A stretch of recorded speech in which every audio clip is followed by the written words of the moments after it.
Où sont-ils? Et voilà. Allez, bonsoir à tous et à toutes. Vous avez remarqué que j'ai tombé la chemisette et j'ai passé le petit sweat. Ah, et oui, l'automne arrive.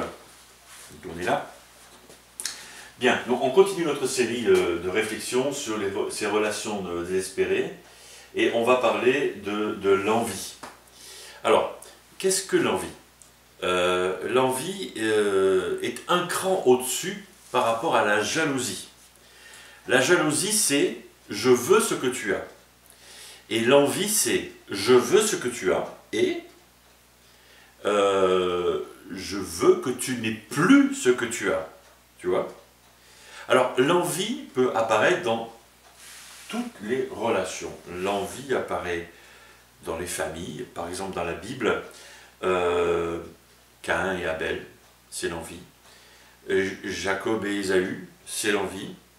Léa et Rachel, Joseph et ses frères, je reviendrai là-dessus tout à l'heure.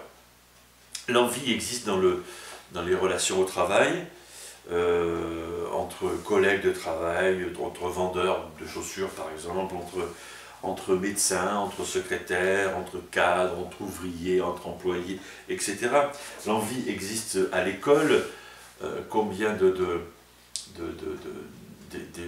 d'étudiants ou d'écoliers sont plus que jaloux, envient les tenues vestimentaires de leurs camarades ou leurs petits amis, ou les amis IEI, etc., ou leurs capacités intellectuelles, sportives, ou leur catégorie sociale, enfin bref. Voilà. L'envie existe aussi entre amis, bien sûr. Alors, l'envie ruine les relations et un premier point, c'est que l'envie provoque des conflits. D'où proviennent les conflits et les querelles entre vous? N'est-ce pas des désirs égoïstes qui combattent sans cesse entre vous? Donc, désir égoïste dans Jacques chapitre 4. L'envie est une des principales causes des conflits, par exemple dans les mariages, parce que l'un va dire à l'autre, tu accordes plus d'attention à ton travail qu'à moi.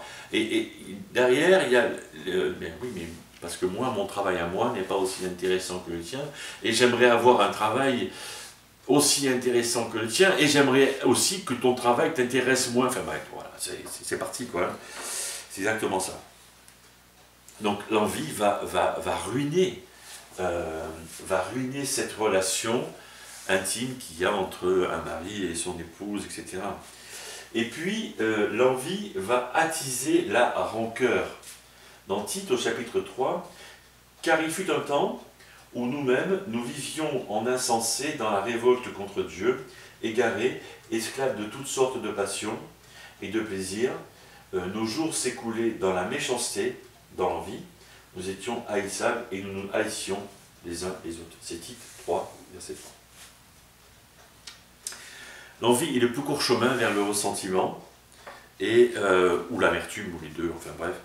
Et on déteste les autres parce qu'ils ont du succès, on est mécontent parce que l'autre il est riche, on déteste l'autre parce qu'il est beau, parce que peut-être même on est dans une église et que l'autre il semble plus spirituel que moi, et, enfin bon, et donc du coup on le déteste, enfin c'est un truc de fou en fait.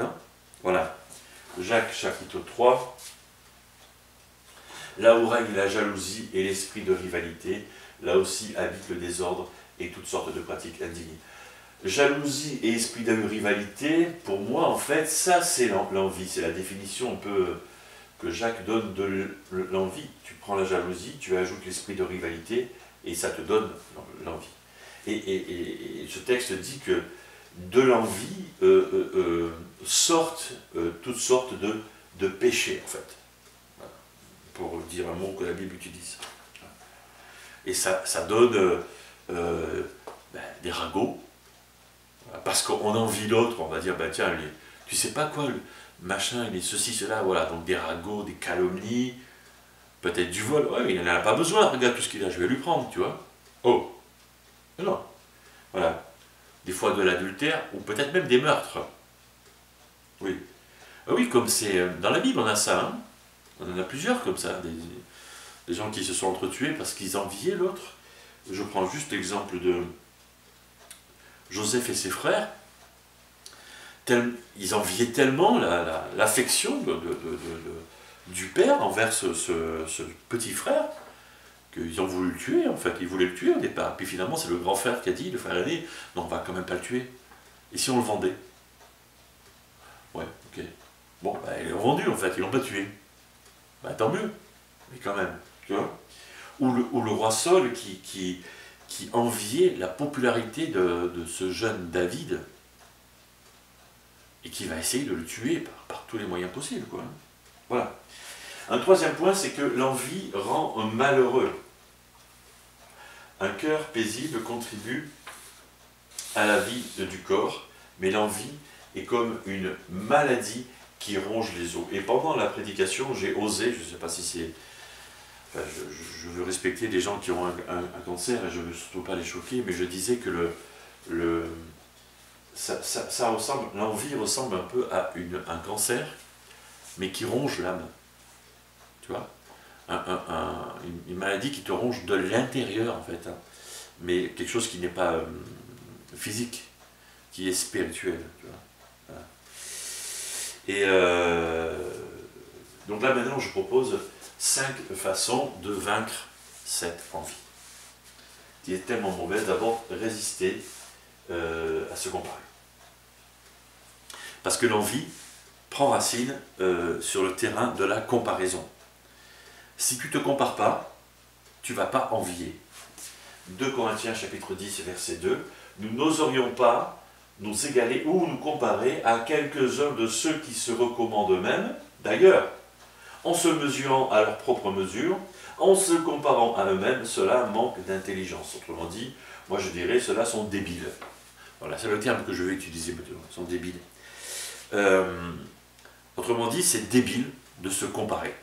C'est stupide. Juste stupide. Voilà. Parce qu'on est tous différents. Moi, je suis différent de toi, toi, tu es différent de moi.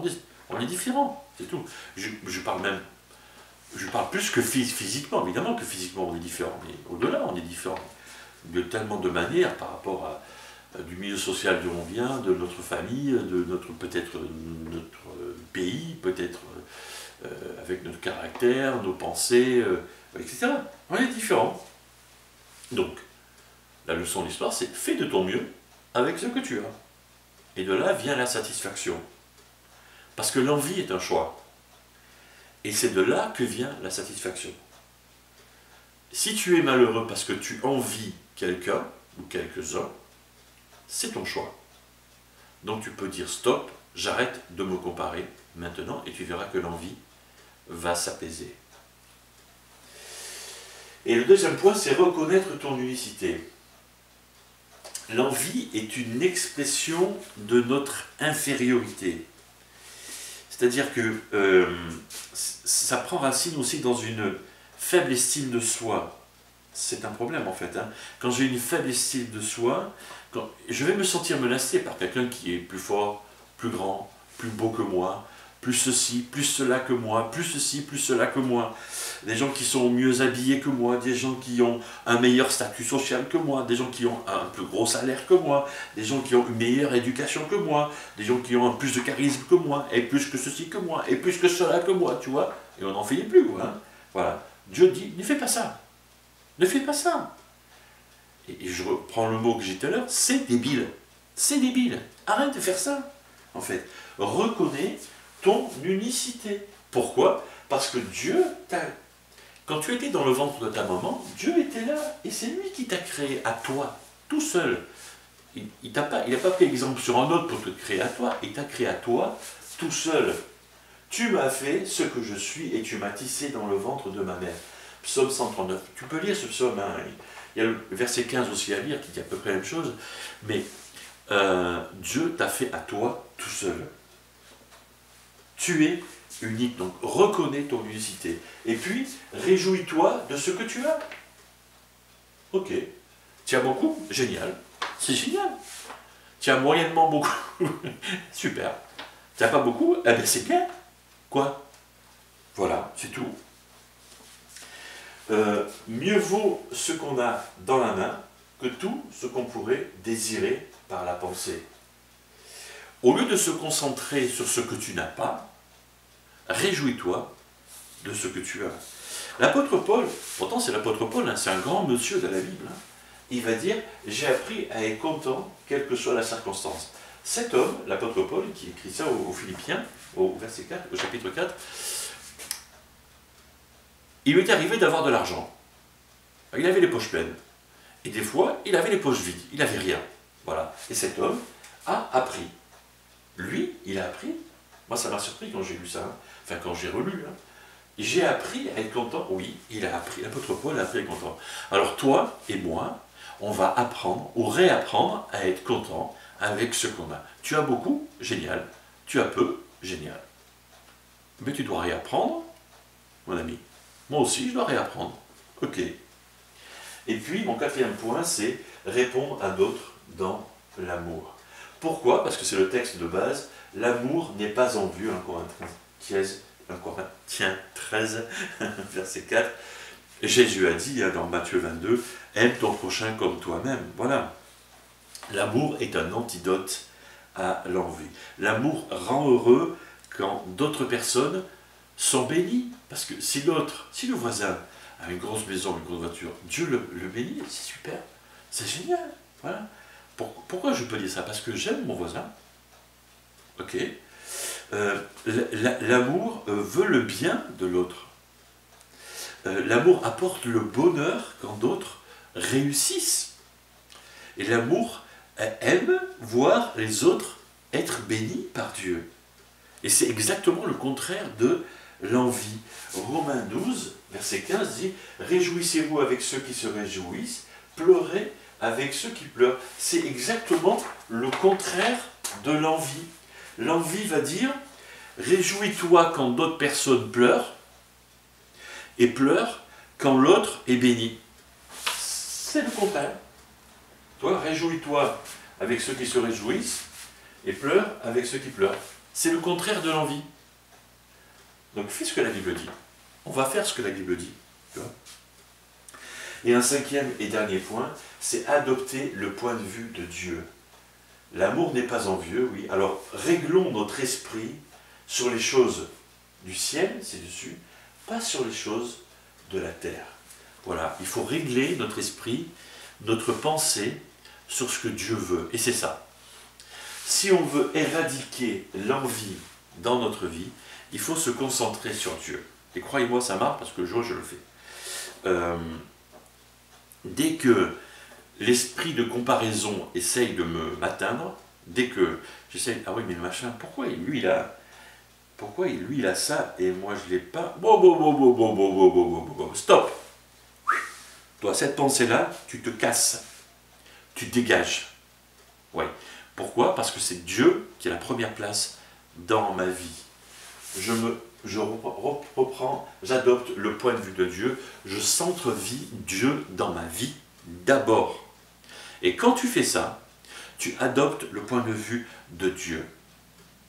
Et l'esprit de comparaison s'en va et l'envie n'est plus là, n'est pas là. Pas question. Voilà. Mais ça, c'est une discipline. Est-ce que tu es prêt? Est-ce que tu es prête à l'adopter? Voilà. Alors, je vous laisse discuter, réfléchir, prendre des décisions peut-être par rapport à ça aussi. Parce que c'est un choix. Allez, à bientôt!